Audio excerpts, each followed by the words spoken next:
Last week, this table was full of Christmas decorations, and today it's not. Yay! I'm going to show you where I put them. And as I take you down here, you can imagine how many times I went up and down these stairs putting everything away. Yeah, it took about 12 hours. I had Christmas decorations in multiple rooms of my house. When I got down here and I looked at the empty shelves and knew that I had to put everything in boxes and put it all away, I had a moment of overwhelm. And all I wanted to do was go sit and watch a movie. But since I boldly declared last week how important it was to, face transition and step into the mess, I knew that I couldn't cop out. I had to do it. And honestly, it would get on my last nerve to have left it upstairs on the dining room table. You can see, I actually did it.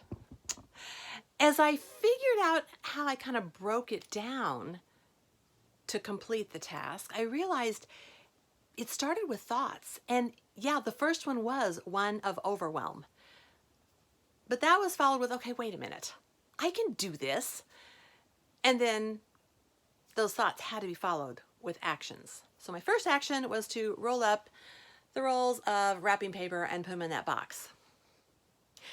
What was interesting about this whole process is that there really wasn't any one particular task that was so difficult.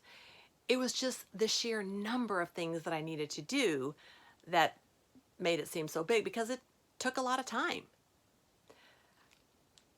Isn't that kind of the challenge that we have most of the time when we're thinking about completing the project we have at work, or coaching that difficult team member, or even just getting back into a regular exercise routine?